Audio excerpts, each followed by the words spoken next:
Hi, everybody. I'm back.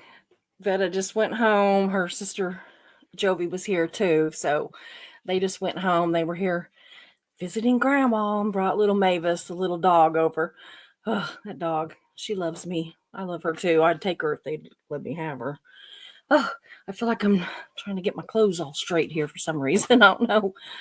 Um, the shirt's just bugging me, I think. Anyway, I'm waiting to see if anybody comes in. I don't even know if anybody's. Yeah, there's a few people here.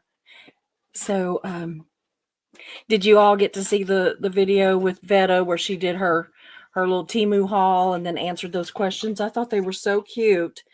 And usually, if I ask her a question, she just fires off answers. But of course, today she's like, prolonging her time. Hey, Marilee, good to see you. Today's live is not going to be real long. It's an interesting one, though, I thought, especially with the stuff that's been going on in the community lately. Reese's driving me nuts. Anyway, it's about black and white thinking. And so when I'm reading off some of these, kind of think about if you can think of anybody in the community that's doing that kind of thing, or anybody in your life, in your past, that's doing that, and also, do you? Because I found that I wouldn't have thought I did, but there's sometimes that I see that I very much do think in black and white, and so we're going to kind of explain it a little bit and how it relates to. Um, Yeah, she is adorable. She's a mess. She is an absolute mess. But we're going to see how it kind of, you know, goes along with high control groups, which can be either a cult or a job or a relationship or whatever. But, of course, we're dealing with Scientology. So I, really thinking about it last night whenever I was doing, yes, absolutely, poet. Some things are black and white. Yeah. Most of it does fall in between, but some things are absolutely black and white. But what we're talking about is people that only think that, like that they just think in black and white terms all the time. They don't think that there's any medium, middle ground at all. Hey, Hef, good to see you back. Man, twice in one day. Yeah, if it's a felony, that's pretty black and white. So anyway, I'm going to go ahead and get started. Y'all please chat away if something that I say, click something with you, put it in the chat. I'm going to come back to you. I love at the end of this when we get to chat a little bit about it and everything. So I'm kind of trying to see if I can get more conversations going is what I'm trying to do in the new year's. I don't want it to just be me. I want it to be we. And so I want you all to talk too. So anyway, I'm going to go ahead and get started so that we can get past this and maybe we can get a good chat going. So, have you guys ever heard of, I know Poet has. Have you ever heard of black and white thinking? And it's basically when you think in terms of things in two distinct opposing parts, happy and sad, good and bad, beautiful or ugly, success or fail, fat or skinny, never and always, right and wrong, us and them, yes and no, and for or against. So there's a lot of, yes, yes, that is her. It's not me. So it's her. So anyway, if anything comes up in chat while I'm talking, it's mischief. Yeah. Don't let her kid you. So I was thinking about it last night, and I was thinking about, how, just briefly what got me started was that I was thinking that, man, it's just, so many people in this community, you are either for or against a person. Aaron, basically. Um, you can't just be neutral. And I'm neutral. I think that he can be an absolute ass. but I think that he's brilliant with his Scientology stuff. So, you know, I'm kind of in the middle there somewhere. I don't think that that's being, you know, okay with him being an ass. I just think that that part's not my business. So my business is what he does with Scientology. So, you know, I've had that conversation so many times in the last 48 hours that I'm just like, oh, but I think people are starting to kind of understand where I'm coming from on it. And I don't know if I'm right or wrong, but I'm just me. That's where I'm at. But anyway, so yeah, when it's like the polar opposites, okay? So it's either yes, no, right, wrong, good, bad, hot, cold, on and on.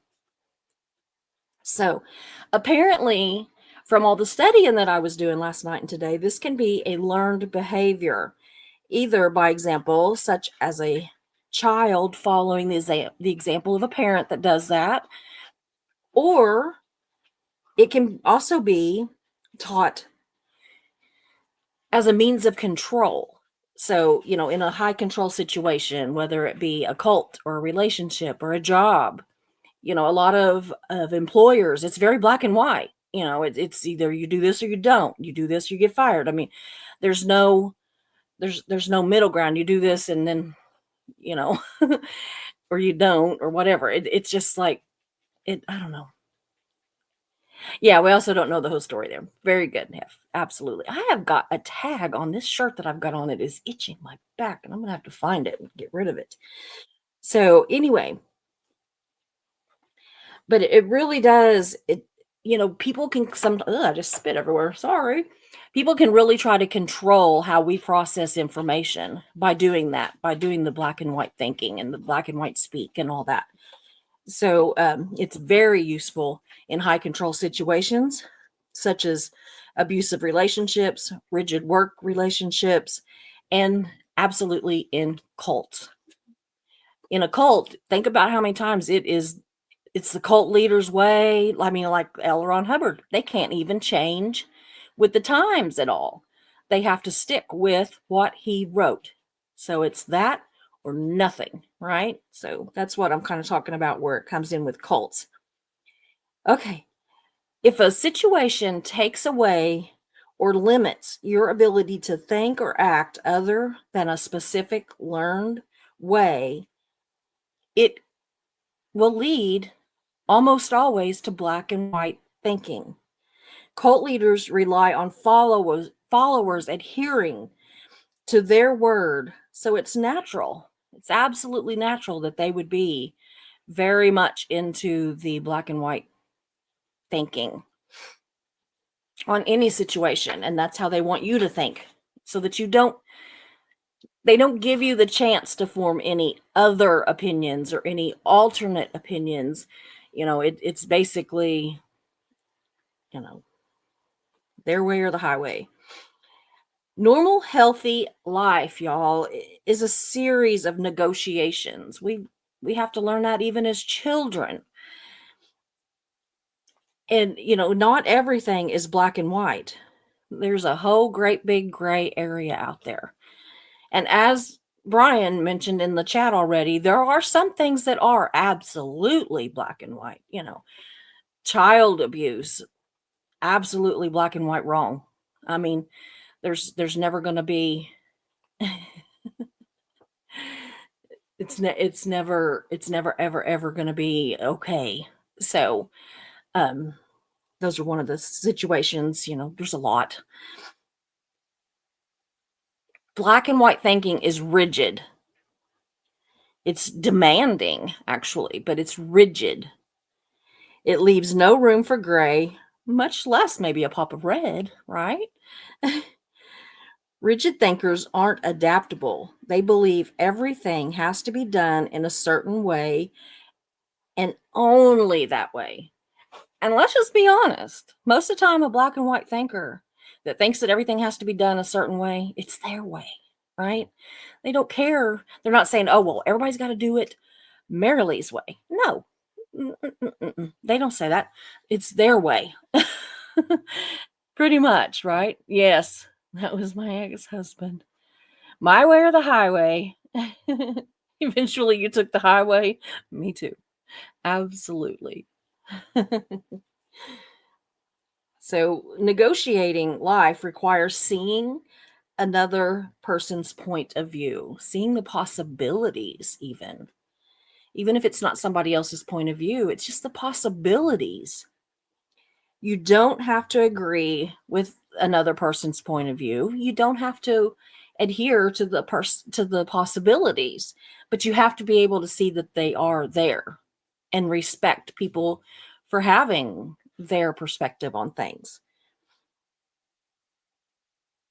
But not even considering a less rigid view is often seen as inflexible or judgmental, which can be very stressful in any kind of relationship. I mean, just look at how it is right now. You know, we've got people that are just like running as fast as they can. We've got content creators and viewers and everybody running from SBTV because somebody says that it's bad. So it's bad. If we say it's good, then, then we're bad. So it all kind of circles around to that kind of thinking. And it's very culty. It's very culty. Black and white thinkers can be hard to deal with. Tell me about it. We all know those my way or the highway type people, but it's no picnic for the rigid thinker either. So we think of it as like they're like my way or the highway, so like that they're always happy about it. But they're not always happy about it either. It's not that they necessarily choose to be that way in all cases. Some do, but some that's just how they are. Like they learned it from their parents, they learned it from a boss, they learned it from a teacher, a preacher. You know, it might not. It might seem that life would be easier with less options, right? But the reverse is actually the truth. So, and we're going to talk about that in a minute. Black and white thinking increases disappointment.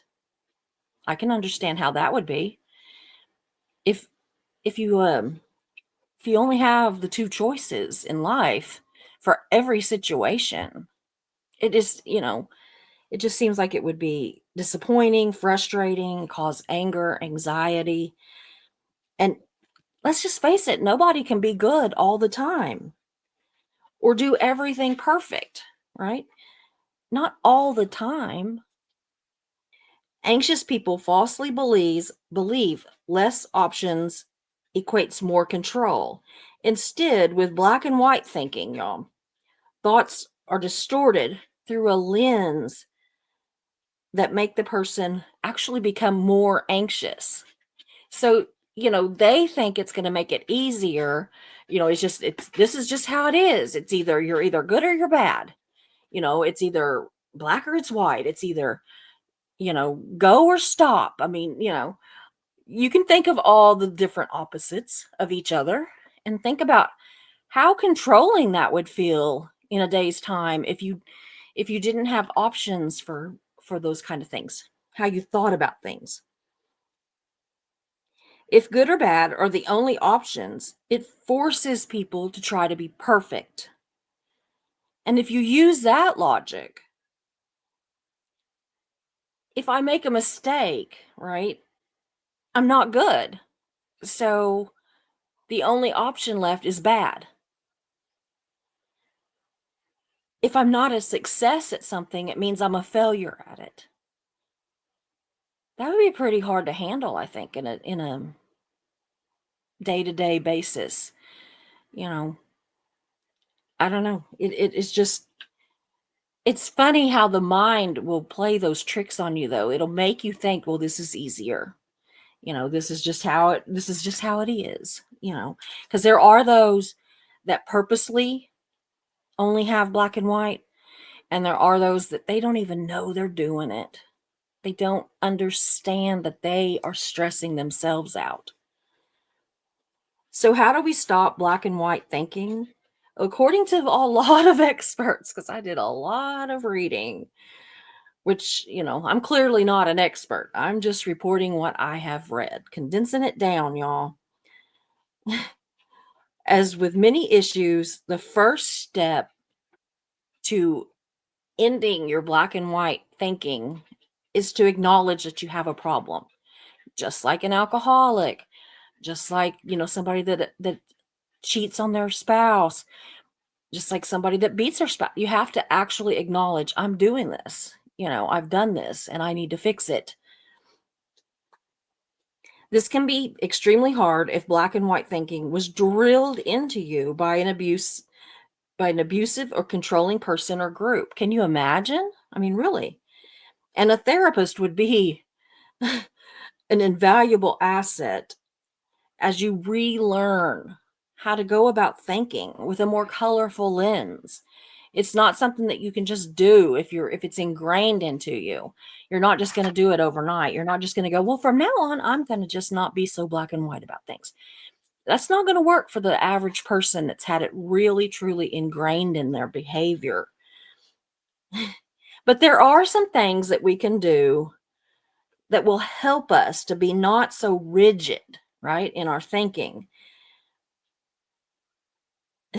And the first thing that you might do is to tell a trusted friend or family member, somebody that you know is not going to throw it in your face, but that can kind of point it out like, hey, Susie, you're kind of being that little, black and white thinking again, or, whatever. Like it can be a signal, maybe a scratch the nose means you're doing it again, or, tap the face, or, pull your ear or whatever. I mean, there's a lot of ways that they don't have to be like, you're doing it again, you know? So, cause that's what Mark would do. If I told him to help me with it, he'd be like, you're doing it again. Did you see that? You're doing it again. Yeah. That's what he would do. But just talk to them and tell them, I need some help. Can we figure out a way that you can help me work through this situation while I'm learning, practicing my way out of it? But you can help yourself to think in shades of gray by just imagining the possibilities. So it doesn't have to be that when you're in the midst of a discussion with somebody or an argument or, whatever, it doesn't have to be then. You could be sitting on the toilet. It can be in the shower. It can be before you go to bed at night. You can just think of the possibilities. And an example, imagine instead of never or always, if there was just simply sometimes. Seems simple to those of us that don't always think in black and white, but to somebody that truly thinks in black and white, they don't they don't think, you know, never. They think never or always. They think I'm never going to, you know, whatever, learn how to make this, or I am, or, like I'm never going to be the top of the class, or I'm always going to be the top of the class. They don't think maybe sometimes I'm going to be the top of the class, that kind of thing. There's just all kinds of different ways that you can do it. And so if you sit and you think of polar opposite things, then it's kind of fun if you sit there and think about, I did it last night. If you sit there and you think about some of the ones that kind of hit in the middle. So recently, this community has seen a lot of black and white thinking. We've been told that we can either be like this, or that we can either like or dislike that person. There's no in between, and we can't like both people in an argument or a dispute of any kind. We can't be neutral. We can't say I like this one and I like that one. No, you gotta like this one or that one. And that's how they think. That's black and white thinking. If someone, like as example, Aaron, because I mean, good grief, it's always Aaron, right? But if he does something bad, I mean, really bad, does that mean that he's 100% bad 100% of the time? No. He also does good things. But a black and white thinker, if he's done something bad, they see it bad. He did something bad. They don't even consider the good anymore. It is, he can't be good if he's bad because they're on opposite ends. So it's crazy. But, what about Nora? Okay. There's very few who would think that her recent actions are good, right? Does that make her a bad person? No. Good people do bad things. And she has done many good things in her lifetime.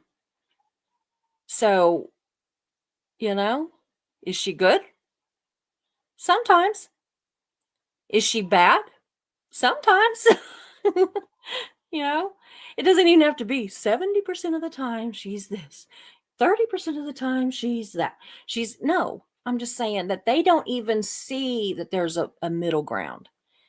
They don't even see the possibility of the opposite end. It's just that if it's not this, then it's that. Well, it can't be this because it's this. So, what about Marilyn? Hmm. She's obviously a good person, right? We all know Marilyn's a good person, whether you are crazy about her or not, whether she's your cup of tea or not. We know she's a good person.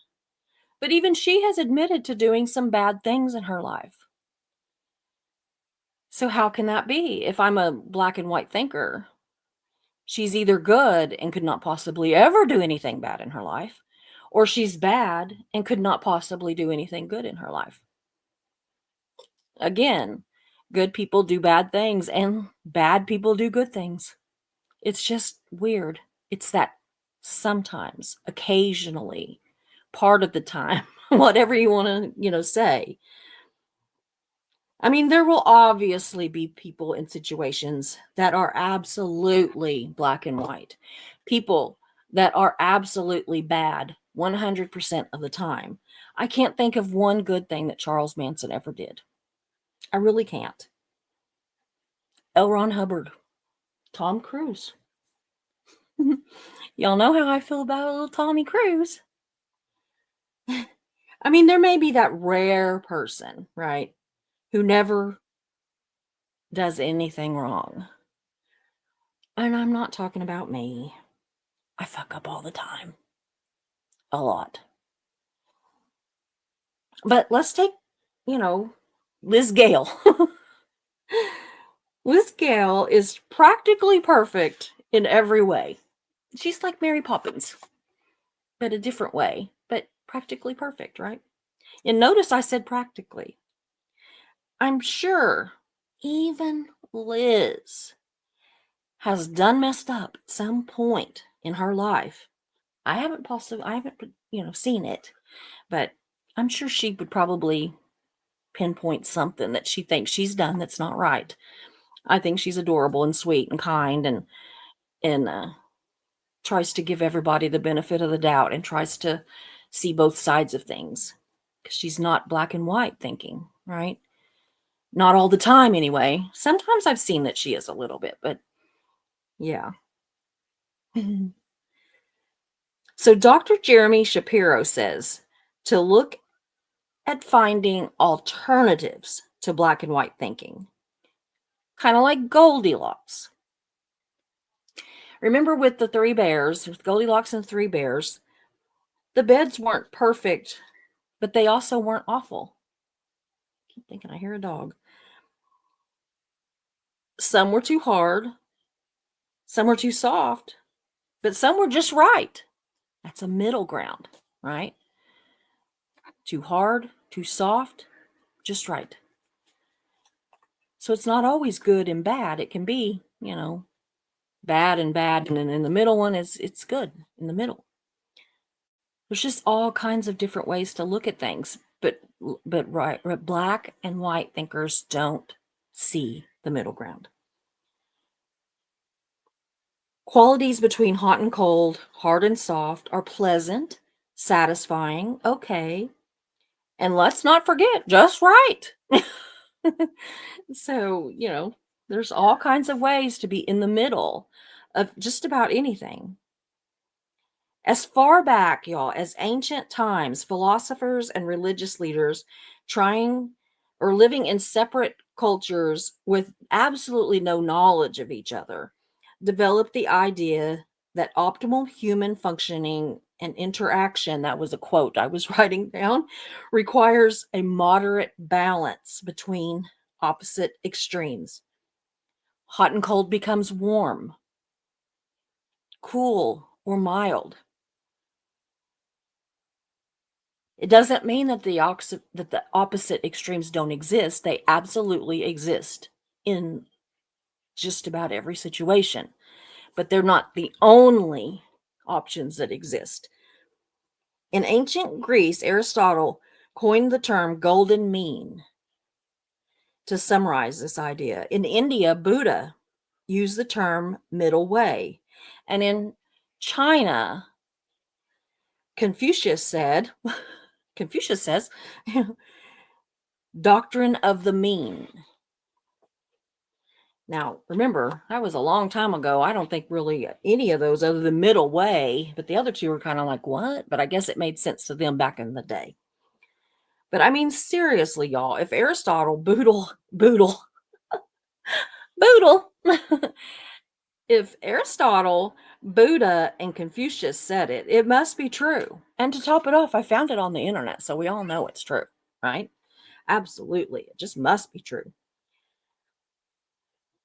But this Dr. Shapiro, he cited a scale that I did find helpful in this. So he said to imagine a scale of 1 to 10. So it's like 1, 2, 3, 4, 5, 6, 7, 8, 9, 10. Okay. See, I can count. At 1, place cowardly. At 10, place reckless. But in between, somewhere around 5 or 6, is courageous. Because you can't be cowardly or reckless and be courageous. I mean, you can be, I guess you could be courageous and be reckless, but the extreme of reckless is just, it's not taking anything into account. It's just like, doing whatever without even thinking about the consequences. But courageous means you've thought about the consequences. You may even be afraid, but you move forward anyway. It takes a lot of guts to be courageous. It really does. It takes a lot more guts to be courageous than it does reckless, because reckless just doesn't think about it. So at 1, he also placed miserly, which means cheap ass. Okay. At 10 was wasteful. So you're either a complete cheap ass about it, and save everything, won't spend any money, whatever, or you're wasteful. You're just like, making it rain with the dollars, right? Or with whatever. You're just wasteful. You're wasteful of food. You got 2 people there and you fix 6 steaks. Then 2 people aren't going to eat 6 giant steaks. That's wasteful. You just throw it away. Now, if you cook them and then you do something that you can use them in the next few days, then that becomes what? Thrifty. Right in the middle at 5 or 6. And last at 1, he had passive. And at 10, he had aggressive. But in the middle was assertive. So being assertive doesn't mean that you're aggressive, but you can't really be passive and be assertive. So it's somewhere in the middle. So where do you all sit on this? Yes, leftovers are awesome. I agree. Are you a black and white thinker, or do you see life in shades of gray? I personally see life black and white sometimes, gray, red, yellow, blue, orange, purple, but mostly pink. Yeah. But y'all, if I'm honest, even I can be a little bit rigid in some things. I know that. And I work on it, but there are times that I am. A couple of examples where I feel like I'm pretty rigid about it. Tom Cruise is always an asshole. Always. So always, never? Yeah, I'm going with always. I don't even see it as sometimes, you know. I don't know, I think it must be the cat under there. Iced tea is always sweet. I'm very rigid over that one. And by sweet, I mean sweet. And this is one that Marilyn and I would probably argue over. We have never had an argument, but this one might be this just might be it, okay? Pecan pie is pecan pie, not pecan pie. It's never going to be pecan pie in my mind. It's always going to be pecan pie. But I'd love to hear from you all, from our chat, from the replay crew, whatever. Where are you on this scale, this black and white scale? Do you see black and white? Do you see the middle? How do you are you sometimes black and white like me and sometimes not? I'd really like to see it. You know what's funny is that they say that pecan is more southern, but Paula Dean calls it pecan. And I just like to shake my head. I'll be like, pecan. She'll be talking and she'll say, I need some pecans. And I'm like, pecan. She's telling her sons, can you get me some? Dawn has pecan pie too, I guess. So, but see how we are? I mean, to me, it's never going to be pecan. I don't think, oh, you're ridiculously wrong. I don't think that. I'm not ever going to change that it's pecan. I'm not ever going to change that iced tea is supposed to be sweet. Very sweet. I make a syrup, y'all. Yeah, basil. There's a lot of them. Like even schedule or schedule, there's a lot of words. Mischief says, wrong, Susie. Iced tea isn't always sweet, but it sucks if it isn't. So I'm going to go back up through here and see what the chat's talking about. I told you I wouldn't keep you very long tonight. I am just going to do some resting. I think I'm going to just have a sandwich or something for dinner and just watch a movie.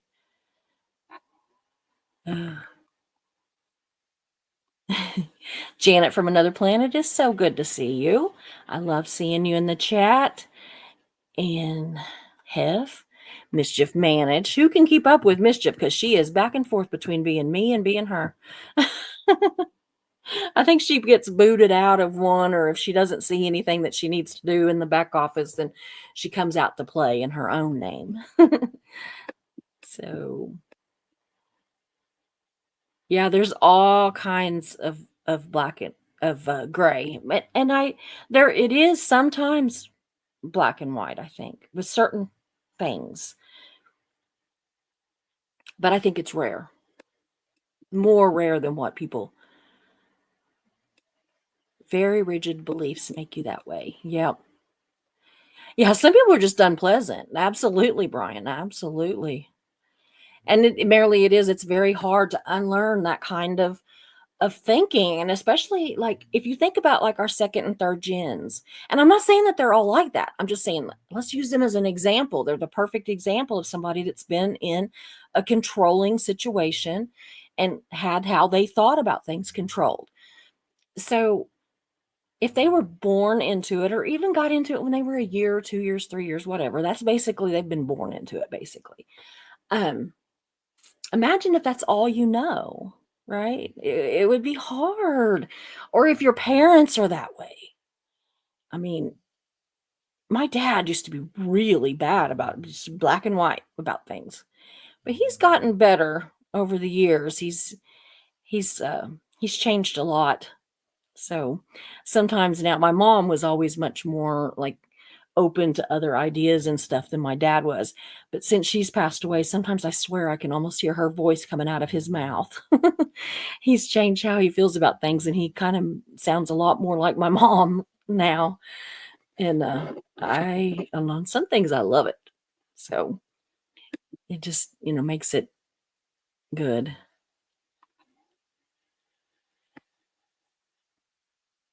Inappropriate heifer, and yet some people still watch them and engage in their chats. Yeah, they do. Yeah, merrily, given that we all make mistakes, we must all be bad, right? How is anybody ever good? So, I think it's kind of sad if you think about it, because I can't imagine thinking that if I'm ever not perfect, that I'm terrible, that I'm a failure if I don't succeed at everything that I try, that I'm a failure. I mean, I don't see it that way. I get down on myself sometimes if I mess up something that I know I can do. And with the chemo, that's a lot of things right now. I get very, very upset with myself, but I know there are other possibilities. I just, I'm really hard on myself. I'm really, really hard on myself. Yeah, mischief. I've wondered that too. What causes pleasant and funny people to become, negative and hateful seemingly suddenly? I don't know. I don't know. They were a lot of the stuff that this Dr. Shapiro and some of the other doctors that I was reading, what they had to say, were talking about borderline personality disorders. We're talking about narcissistic behavior. We're talking about, mental illness, depression. There was a lot. And I kind of purposely left a lot of that kind of stuff out just because every time I bring it up, somebody comes on and says that I am diagnosing somebody, and I'm not.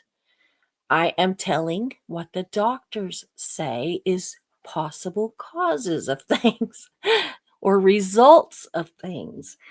And a lot of times they've got a person in their mind that I'm probably talking about, and maybe I'm thinking that, and maybe I'm not. I mean, a lot of times I'm not thinking. They'll say, "Well, you were talking about, whoever," and I'll be like, No, I literally was not. I was talking about my cousin's brother's sister's wife. So I don't know, but you know how that goes. Yeah, yeah. I think a certain someone is stuck in fight or flight. That's another. Fight or flight is another black and white thing. Intolerant, yes, I knew what you meant, but I wasn't for sure, so I didn't wanna correct you.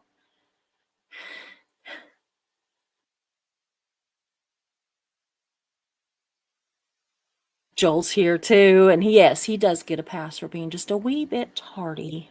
He can always go back if he wants.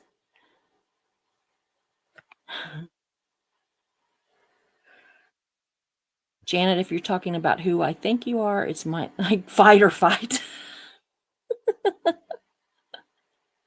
Fight or fight harder. Maybe. Uh, yeah, it is sad.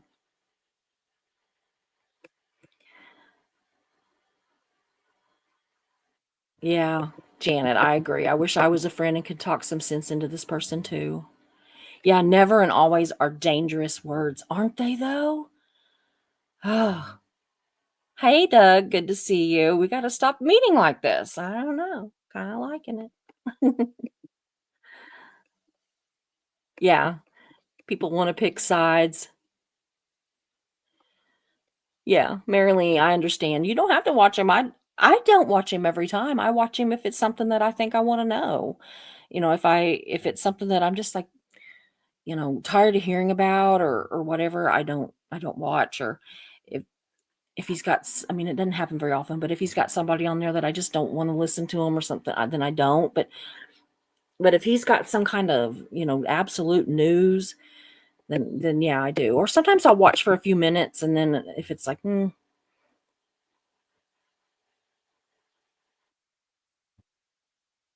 once was a little girl who had a curl in the middle of her forehead.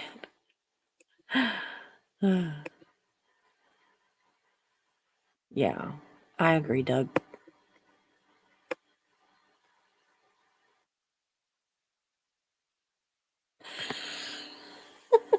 I'm never going to live that one down, am I, mischief? Like, there's a big difference between you are being a dick and you are acting like a dick. You are behaving like a pee-pee stick. When you have grandkids, you come up with a lot of different words. I mean, we had winky, but I like pee-pee stick.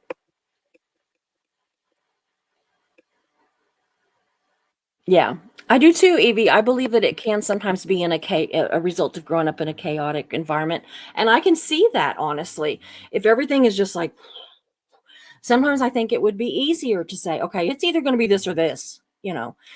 "We're not gonna go with all this other stuff over here. I can't tolerate all of this, we're gonna have to either be this or this." So I get it.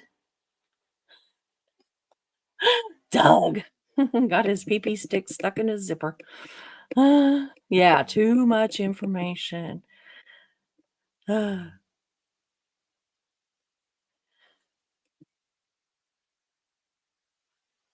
Yeah, trust people to be who they are. Trust they will be consistent.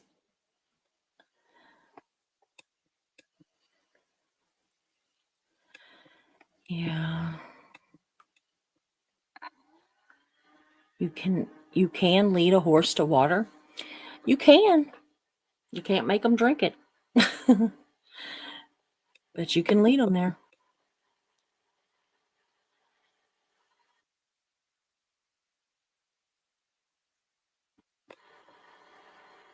Yes, and when they say, "Hey guys, I lied more than once," then believe they will lie about anything. Yeah, Hef, you're right.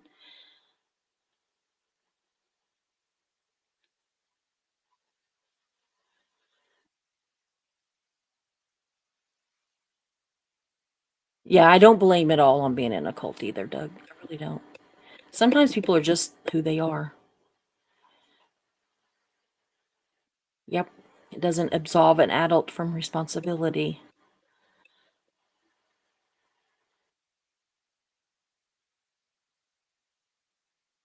Yeah, leftovers are awesome. Yeah, the seven deadly sins comes to mind.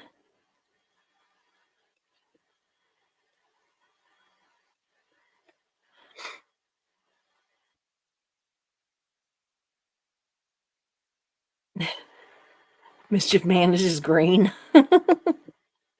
I'm mostly gray, Marilee. I'm mostly gray or pink. But I do. I will admit it. There are times that I just am very rigid. And honestly, I know I was joking with the Tom Cruise and the pie and the tea and stuff, but I just can't find anything good about Tom Cruise. And I hate that. Well, I mean, I think he's a mediocre actor. I think that he used to be mildly attractive. I was never attracted to him, but I see it. I see that he's attractive or was. Kind of weird looking now, I think. But I'm just never going to see the good. And that has a lot to do with the fact that I know that he supports Scientology. And so I just,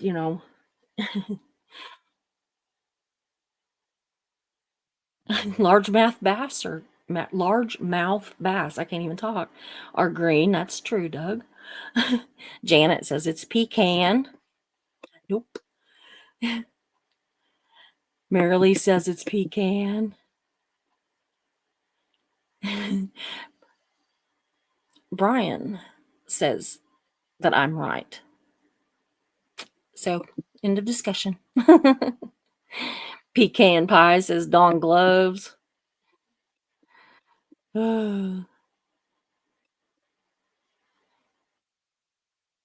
good to see you, by the way, Dawn. Yeah, I always thought it was more northern. I thought pecan was more northern, but I was told that it's more southern, so I don't know. Pecan, pecan.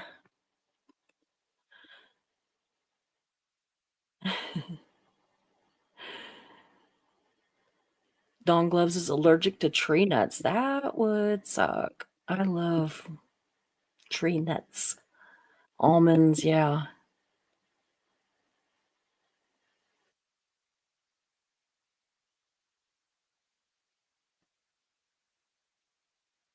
Yeah.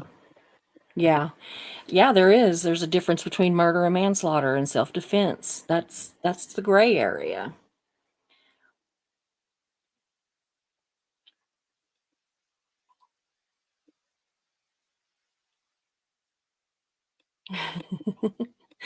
Brian drinks his tea unsweet. Not very southern of you. That's right. There is right and wrong with all kinds of gray. Yeah, absolutely.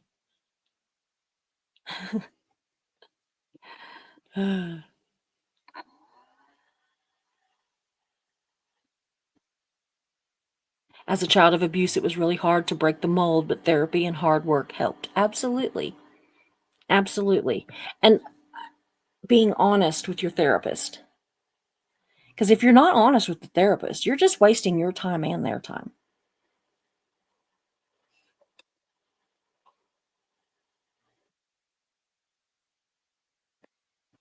Yeah, when I would start to get, thinking and right and wrong, my dad would say, "Wrong according to who?"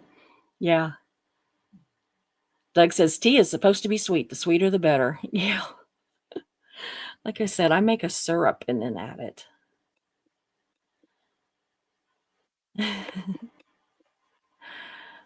Aw, Marilee, as a child, I always thought I was a failure. I'm so sorry. Aw. Hef's got Alan drinking sweet tea, artificial, because can't drink the sugar, but still, he loves it. Aw.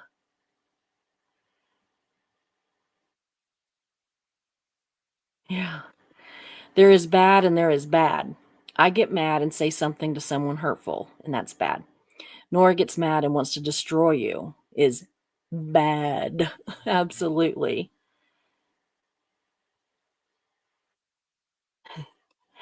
I can imagine mischief. Her dad had a PhD and was very smart. He was profoundly annoying when I was a teenager. No, I don't think that Alan's here now, right? He's when's he coming back? Yeah. Merrily, borderline personality disorder develops in adulthood, often from physical or mental trauma.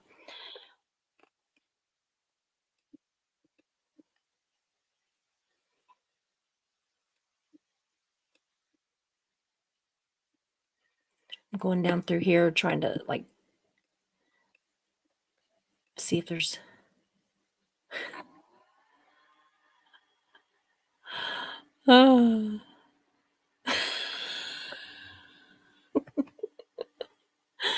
F. I grew up calling a vajayjay a monkey. Oh, makes a flying monkey even funnier. I called it a monkey too. We are so alike on so many things. Oh, wow, 44 years of married.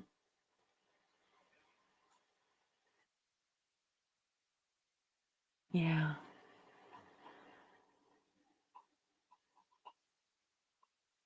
90% of that time has been spent together. I bet you long to see each other. That's how love works. Yeah.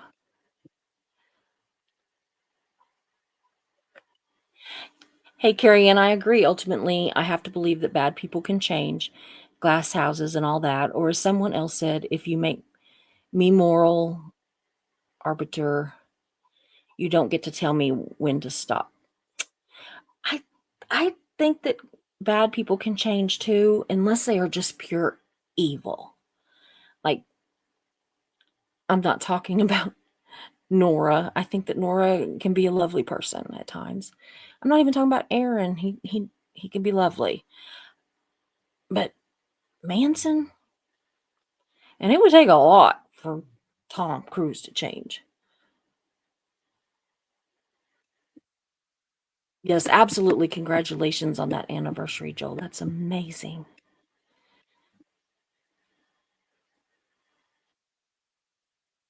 Mhm. Absolutely. Hef says, "I don't judge quick. It takes a lot of watching that person and learning, lying, and taking advantage of people are the worst." I absolutely agree. Absolutely agree. Yes, hot tea is the exception. I do not sometimes I'll put a little bit of sugar in hot tea, but not generally. February, that is not that long.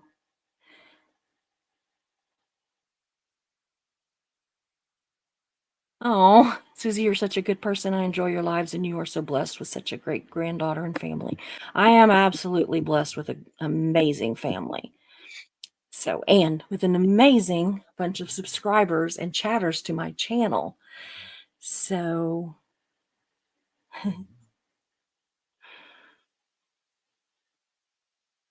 well, they call me their sister too, Doug. So there's the three of us. I'm the good one, though. If you believe that, I got a bridge that I will sell you. And it's not the bridge to total freedom. So, anyway, guys, I'm gonna go. I'm gonna go see if Mark's just agreeable to a sandwich or something for dinner. He's not been feeling well. He came home from work kind of sick yesterday, and he's been kind of puny today. But I'm hoping that we get a little more snow so the kids can go build a snowman, and hope it's the right kind of snow. So, anyway, you guys take care, stay warm or cool, depending on where you are, and just be safe. And I will plan on seeing you tomorrow.